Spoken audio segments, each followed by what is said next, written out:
Sejam bem-vindos à quarta parte da aula sobre gerenciamento eletrônico.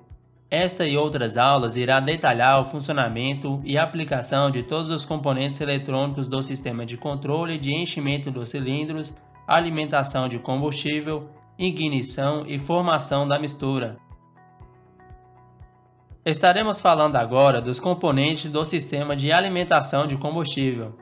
Os módulos de alimentação se encontram dentro do tanque de combustível e agregam componentes como boia, sensor de nível, regulador de pressão, o pré-filtro e a própria bomba elétrica de combustível, além de outros componentes particulares a alguns veículos, como por exemplo o sensor de pressão do tanque.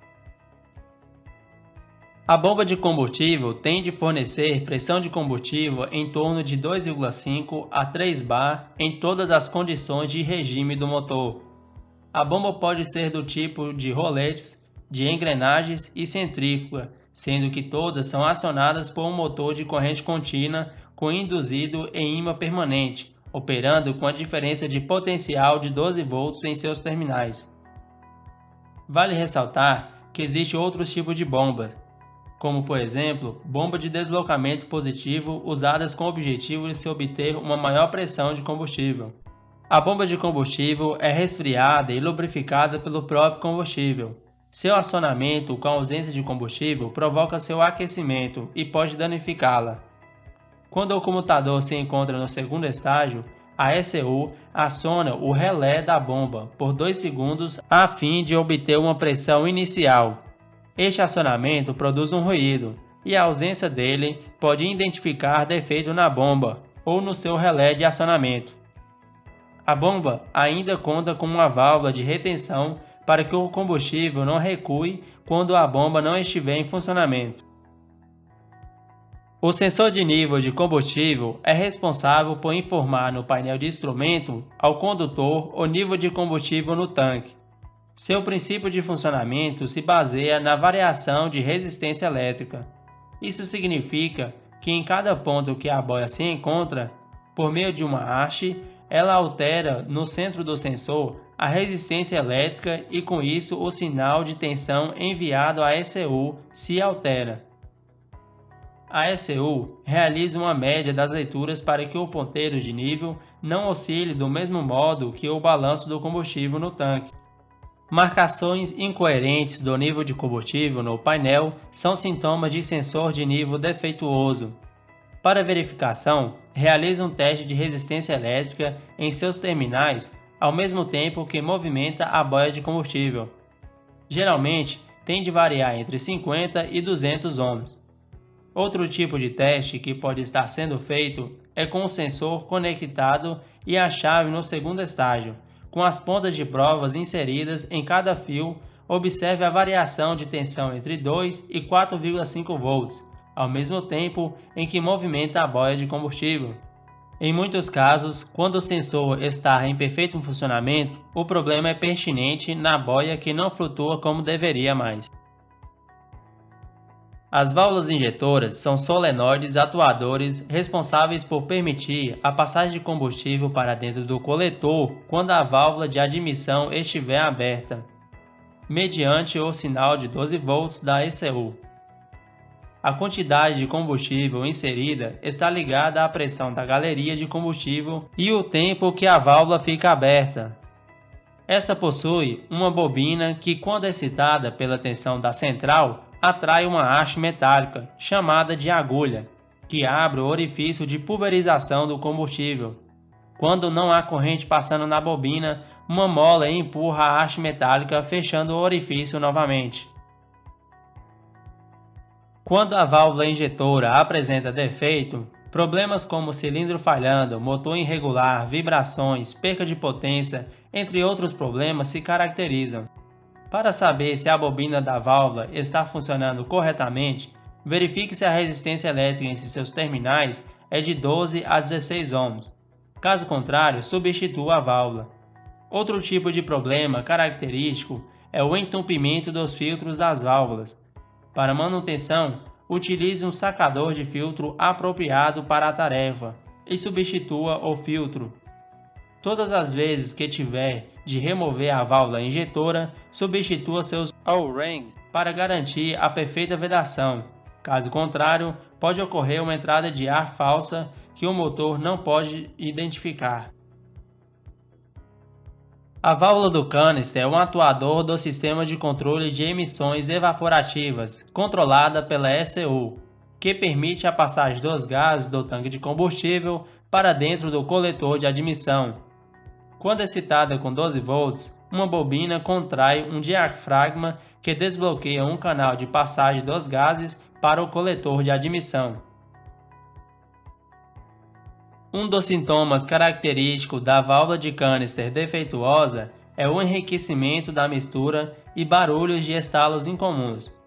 Testes de medição de resistência elétrica na faixa de 20 a 26 ohms podem estar sendo realizados, bem como a aplicação de tensão em seus terminais e observar se a válvula está aberta soprando um dos canais. Estaremos falando agora sobre os componentes responsáveis pelo sistema de ignição. A bobina de ignição é um componente atuador responsável por elevar a tensão de 14 volts para ter 45.000 volts, para que a corrente elétrica consiga saltar de um eletrodo para outro na vela de ignição. A bobina de ignição possui um enrolamento de fios primário e um secundário, onde o enrolamento primário possui um menor número de enrolamentos do que o secundário. Então, quando a corrente elétrica passa pelo enrolamento primário, gera um campo magnético.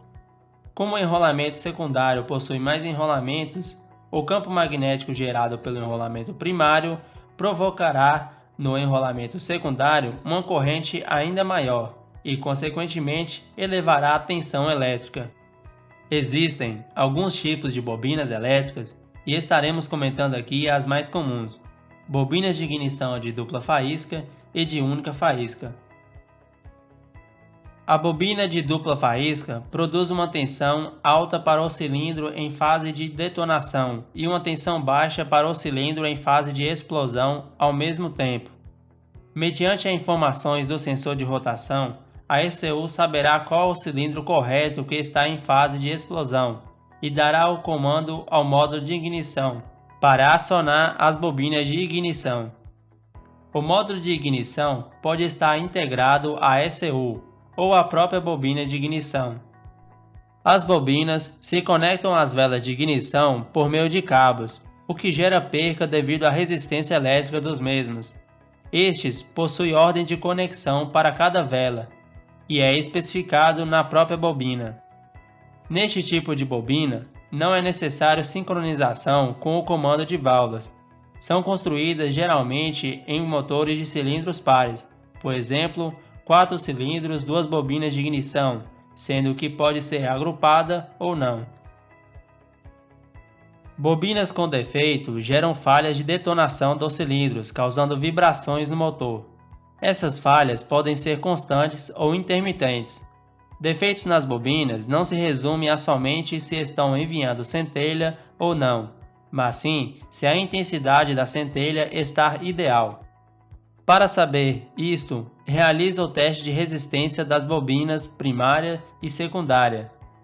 Com a bobina desconectada de seu cabo, insira uma ponta de prova do multímetro no pino negativo e a outra ponta no pino de alimentação.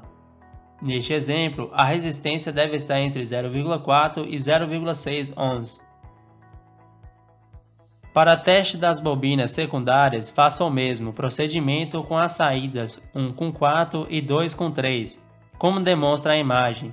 Neste exemplo, a resistência deve ser de 7.400 ohms, com variação de 1.000 ohms para mais ou para menos. A bobina de única faísca se trata de uma bobina compacta individual para cada cilindro. Sua principal vantagem se dá no fato de estarem instaladas diretamente nas velas de ignição, abolindo a necessidade dos cabos de velas e percas de corrente. Neste tipo de sistema, é mais fácil identificar problemas nas bobinas. Primeiro, desconecte uma bobina. Se as variações do motor aumentar, a conecte novamente. Faça o mesmo para os demais cilindros. Se em algum momento em que a bobina foi desconectada, o motor não aumentar suas vibrações, este cilindro pode não estar detonando. Coloque a bobina em questão em outro cilindro e refaça o teste. Se este vier a falhar, o defeito é pertinente a tal bobina. Se não, o defeito pode ser particular à vela ou à válvula injetora do cilindro anterior. Teste de resistência elétrica também pode estar sendo feito. Para isso, consulte os valores estabelecidos pelo fabricante. Com isto, chegamos ao fim. Na próxima aula, daremos continuidade ao assunto.